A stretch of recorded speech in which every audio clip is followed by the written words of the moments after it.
Muse for you, awesome websites without code.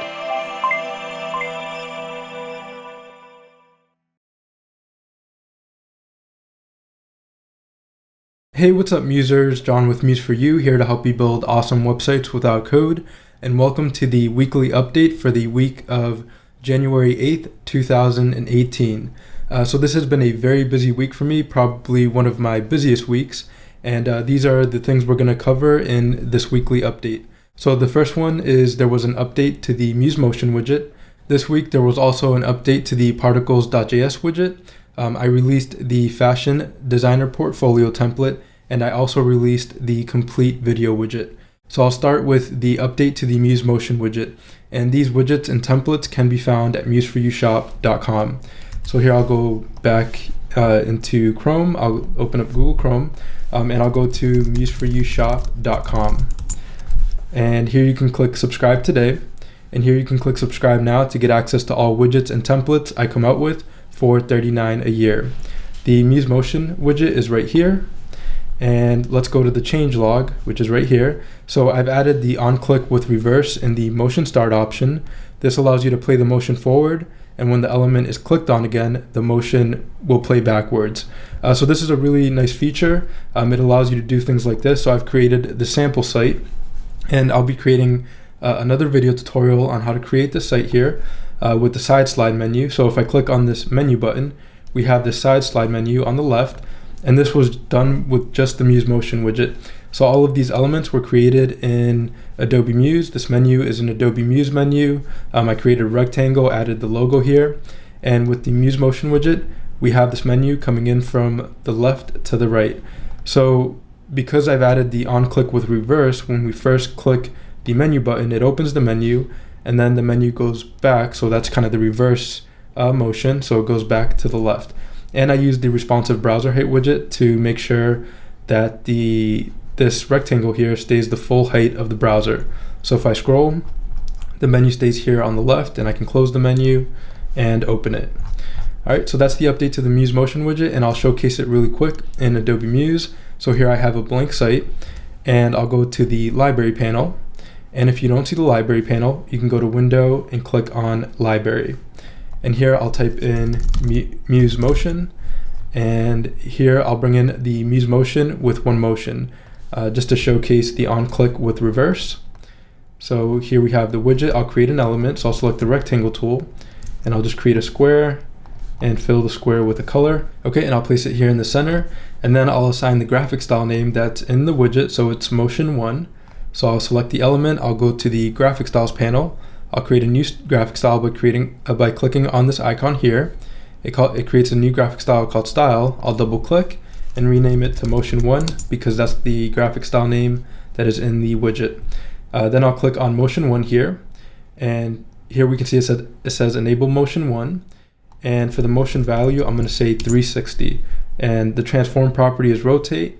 I'll set the duration to 1. And at the moment I can't zoom in on these different options. If you're used to watching my other video tutorials, you'll notice that I zoom in a lot, but ScreenFlow at the moment isn't working with the zoom option in High Sierra for a Mac. So I kind of apologize about that. Hopefully you can still see me working with these widget options, but yeah, I'll continue, and I will be making other video tutorials to kind of go deeper into these updates and templates that I'm showcasing in this weekly update. Okay, so here I've set the transform property to rotate. The motion value is 360. The duration is 1. And then right here where it says select motion start, I want to click the drop down, and we see we have on load, on hover with reverse, on click, and then we have this new option here which is on click with reverse. We also have on scroll. So I'm going to go ahead and click on click with reverse. And let's go ahead and preview that. So I'll go to File, Preview Page in Browser, and I click, it rotates forward, and I click again, it rotates backwards. So there's a lot of different motions and different things you can do now with the on click and reverse. You can have different elements kind of pop in or do certain things, or have certain motions when you click on them, and then when you click back it goes in reverse. And we can have an element trigger the motion. So I'll create another square just to represent any element, and we'll give it a color, and then I'll assign the graphic style name trigger1 to this element. I'll double click on style and I'll rename it to trigger1 because I want this to be a trigger. So I'll go back into the Muse Motion widget for the trigger graphic style name instead of it being motion1, so that the element doesn't trigger itself. I'll say trigger1 for the trigger graphic style name. So we assign the trigger1 graphic style name to this element, so when we interact with this element, it'll trigger motion1, which is this element. So I'll go ahead and preview, and when I click, we can see it rotates forward, and I click again, it rotates back. So that's kind of how I created that side slide menu. I actually used a composition widget, and I added a trigger button within the composition trigger, and for the target, I created a rectangle and assigned the motion to that rectangle. And so when you click on the trigger within the composition, it triggers the target, and the target animates.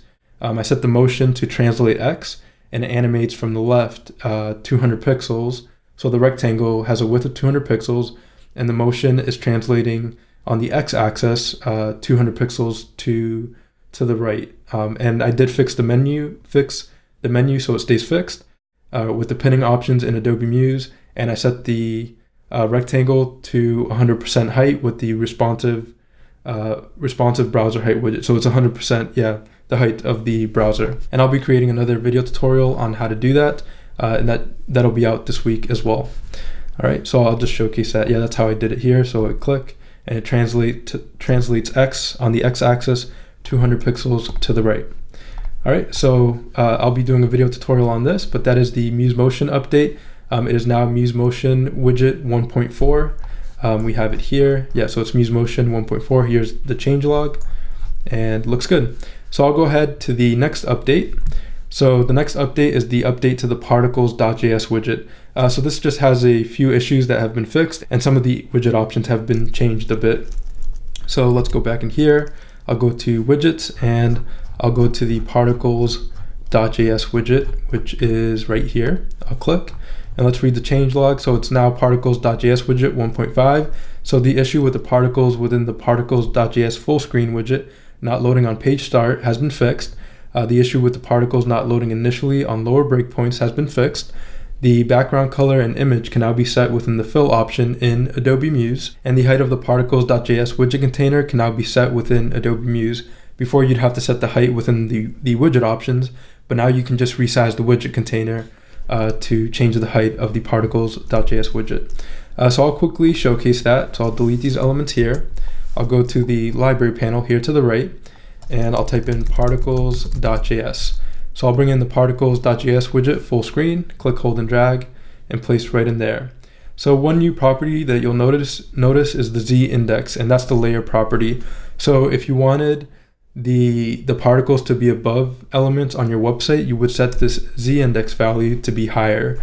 And you could just set it, keep setting the value higher until the particles are above your desired elements or above all elements. All right, so I'll go ahead and preview. You just need to bring in the particles.js full screen.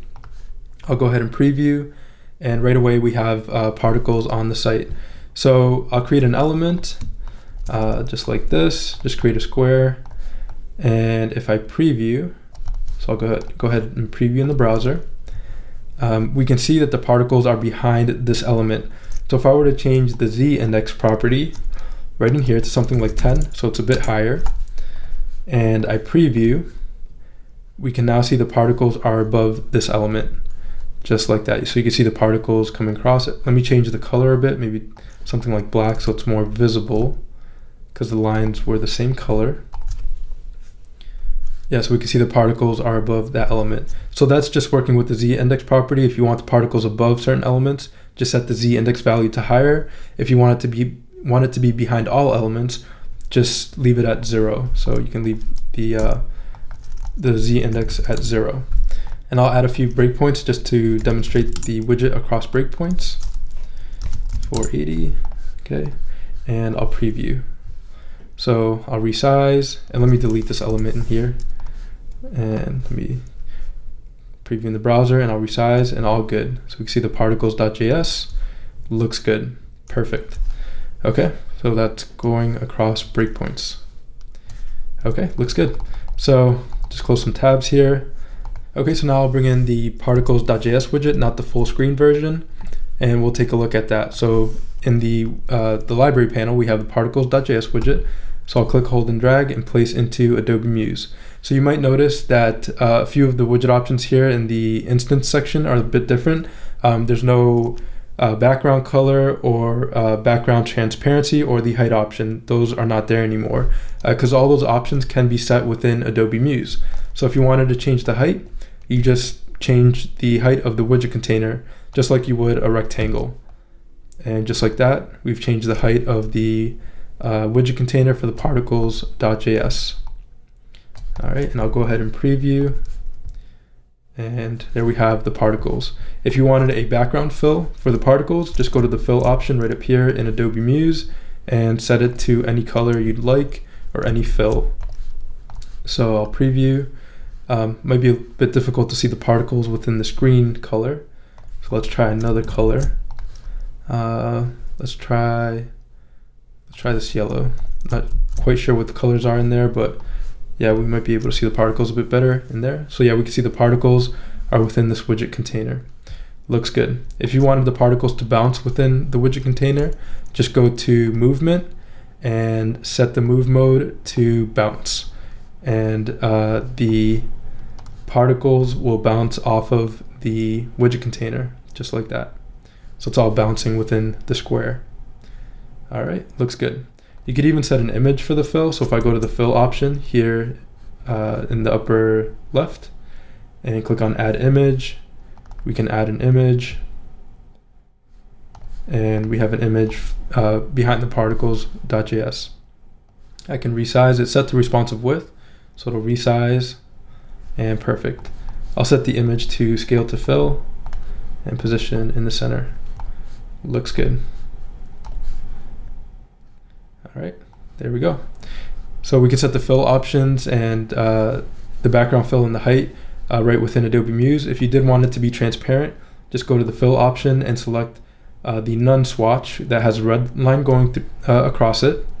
And I'll delete this image as well. And just like that, if I were to add like a browser fill, the yellow browser fill, it would be behind the particles because the particles.js has a transparency behind it. Okay, and I'll add a few breakpoints just to demonstrate that. And I'll go ahead and preview in the browser and I'll go across the breakpoints and looks good. Perfect. All right, so that's the update to the particles.js widget. It is now particles.js 1.5. And I'll go ahead to the next weekly update right in here. So the next weekly update is the fashion designer portfolio template. So I released that template this week. So I'll go back into museforyoushop.com. So we'll go to the widgets page. And here we have the fashion designer portfolio template. So I'll click here and I'll click on preview. So this is a really nice and elegant template. If you're a fashion designer, you can showcase your work in a really nice way, or whatever other theme or topic you want to create a site about, you can also use this template for that. The images can be replaced to fit your topic or theme. So here we have the home page. We're using the smooth text reveal hoverbox widget. So if I click, it brings me to a slideshow. We're using the swiper.js slideshow. So if you had different collections, you could create a slideshow with the different collections, or whatever topic. You could replace the images with whatever topic you want to showcase. We have an about page.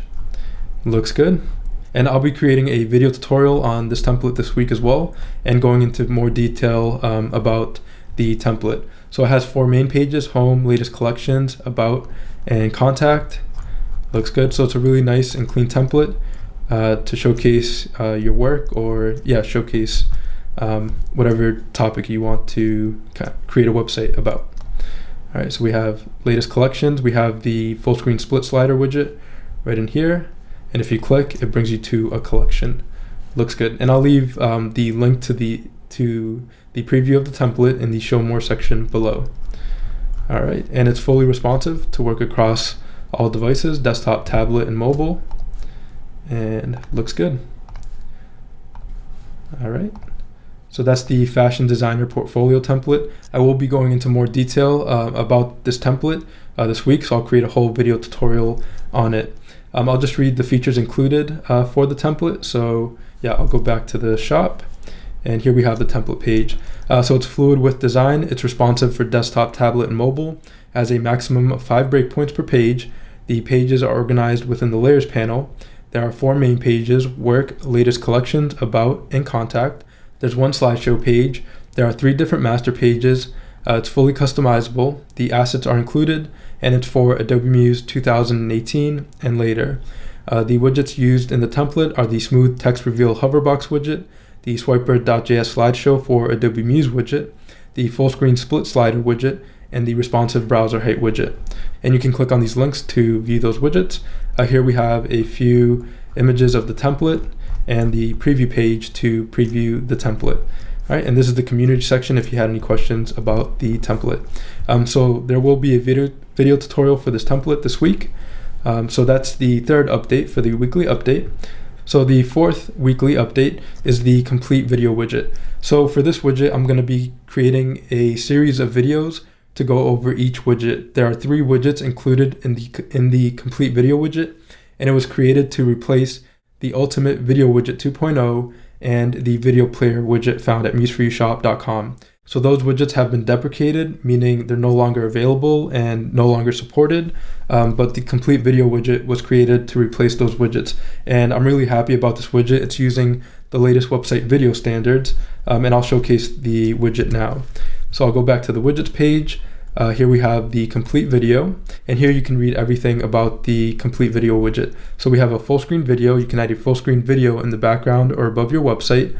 You can add a video banner, so you can add a full width video banner to your page, or set a custom size for the video simply by changing the size of the widget container. You can also reposition the video within the widget container. And then there's a video player with a 16:9 or 4:3 aspect ratio.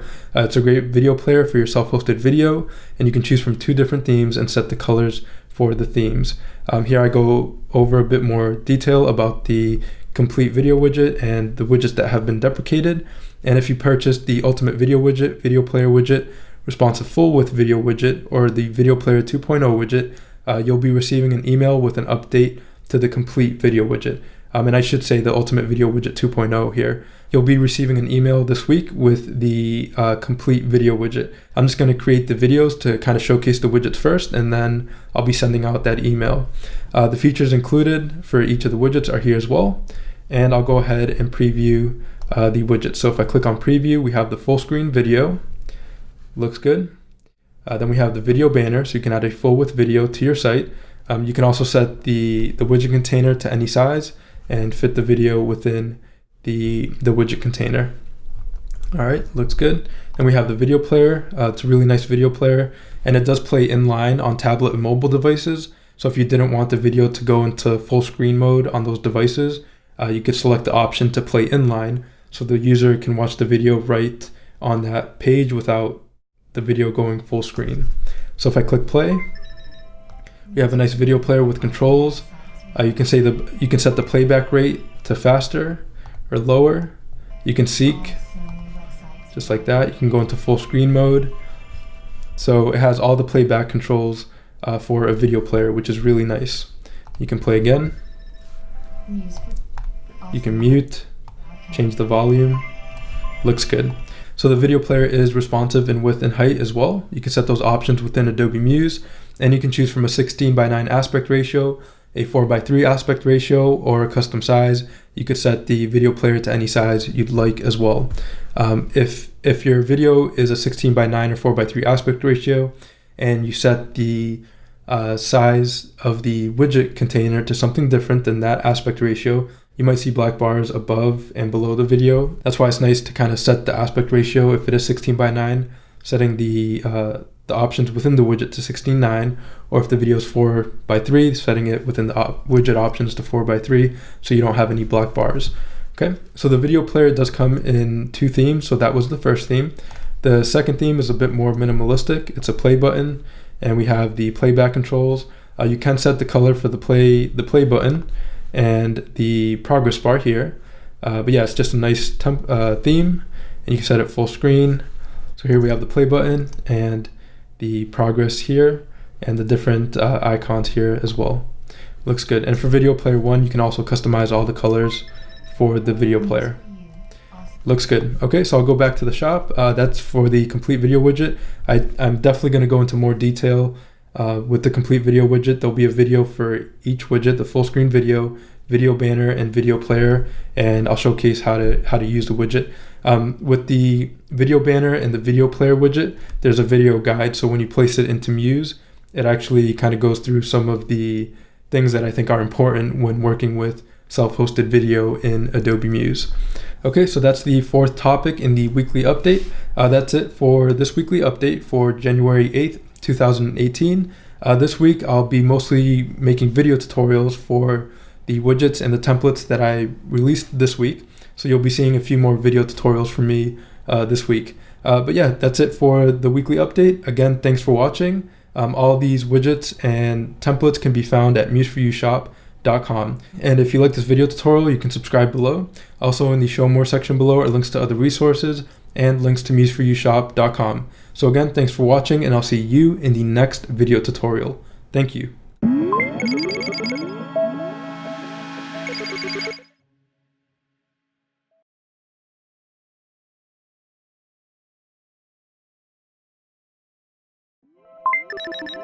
Muse for You, awesome websites without code.